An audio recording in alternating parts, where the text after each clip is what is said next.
It is 3 a.m. You are staring at the blue light of your phone, scrolling through the curated lives of strangers while your own room feels like a tomb. There is a specific kind of exhaustion that sleep cannot fix. It is the weight of potential unfulfilled. You look at your bank account and feel a physical constriction in your chest. You look at your body and see the soft edges of a man who has surrendered to comfort. You feel like you are failing because you are broken or lazy or fundamentally flawed. You are wrong. You are not a failure. You are a victim of biological sabotage. Your brain is a high-performance machine currently running on a corrupted operating system. You are overstimulated, chemically drained, and trapped in an environment designed to harvest your attention for profit. The architecture of your modern life is built to keep you weak. This is not a character deficit. It is a mechanical failure. The self-help industry tells you that you just need more hustle. They tell you to grind until your eyes bleed and to want it more than you want to breathe. That advice is toxic garbage.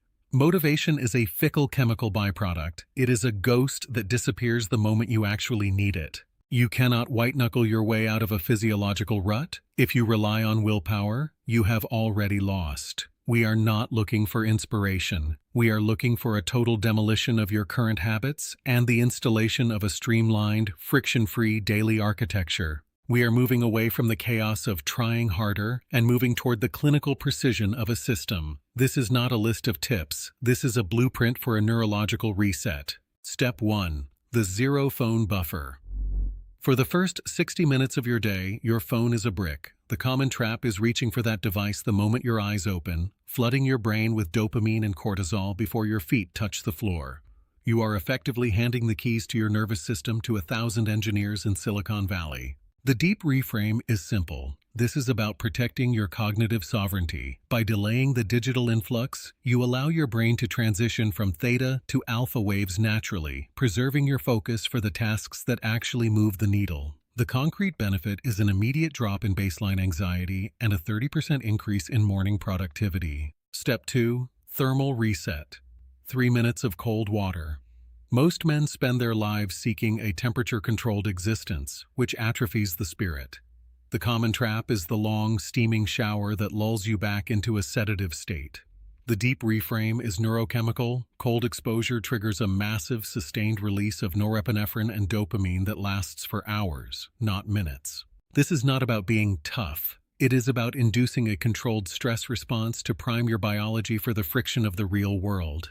The concrete benefit is a sharp, jagged edge of alertness that no amount of caffeine can replicate. Step 3. The sunlight anchor. Get outside within 30 minutes of waking. The common trap is staying under artificial LED lights, which confuses your internal clock and ruins your sleep 12 hours before you even try to go to bed. The deep reframe is the circadian dead reckoning. Step 4. The deep work sprint. Execute your hardest task first for 90 minutes with zero interruptions. The common trap is productive procrastination. Cleaning your desk, answering emails, or checking Slack to feel busy without being effective. The deep reframe is about the cost of task switching. Every time you check a notification, you lose 20 minutes of cognitive momentum. By isolating your most difficult task, you leverage your peak testosterone and cortisol levels. The concrete benefit is finishing your day's most important work before most people have even finished their breakfast. Step 5. The high-protein fast. Eat nothing until noon, then consume 30 grams of protein. The common trap is the high-carb, sugary breakfast that spikes your insulin and leaves you lethargic by mid-morning. The deep reframe is metabolic flexibility. By extending your overnight fast, you allow your body to access stored fat for fuel and keep your brain sharp via mild ketosis. The concrete benefit is mental clarity that feels like a superpower, allowing you to work through the morning without the brain fog of a digestion cycle. Step 6. The sunset shutdown. At 8 p.m., all screens go to grayscale or turn off entirely. The common trap is revenge bedtime procrastination, where you scroll because you feel you didn't own your day. The deep reframe is the preservation of your recovery cycle. Blue light at night is a physiological lie that tells your brain the sun is still up, nuking your sleep quality.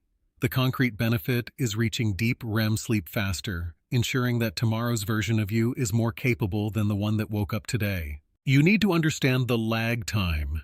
There is a period between the moment you change your behavior and the moment your life reflects that change. I call this the Valley of Silence. In roughly 3 weeks, the novelty will evaporate. Your brain will scream for its old comforts. You will look at your bank account and it will still be low. You will look in the mirror and still see the old version of yourself. Your friends will notice your new discipline and they will mock it. They will call you boring or ask why you can't just relax for once. This is the friction point. Expect it. Welcome it. This social pushback is actually a confirmation that you are no longer vibrating at their frequency. When the excitement fades, the system is all you have. Do not look for results in the first month. Look for compliance. Picture yourself 3 years from this moment. Imagine the version of you that didn't flinch. You are standing in a home that smells like success and order. Your body is a testament to years of disciplined inputs. You have a level of quiet confidence that only comes from knowing you cannot be broken by your own impulses. You are no longer chasing progress. You are the embodiment of it. People look at you and wonder how you became so lucky, unaware of the clinical precision with which you rebuilt your life. This future is not a fantasy. It is a mathematical certainty if you follow the blueprint. You are no longer chasing progress. You are the embodiment of it. People look at you and wonder how you became so lucky, unaware of the clinical precision with which you rebuilt your life. This future is not a fantasy. It is a mathematical certainty if you follow the blueprint. Even if you only execute on half of this list, your life will completely change trajectory. You do not need to be perfect. You just need to be directional. If you are ready to rebuild your system, comment, "I am rebuilding," and subscribe to the Peak Minds to lock in the commitment. The demolition ends today. The architecture begins now.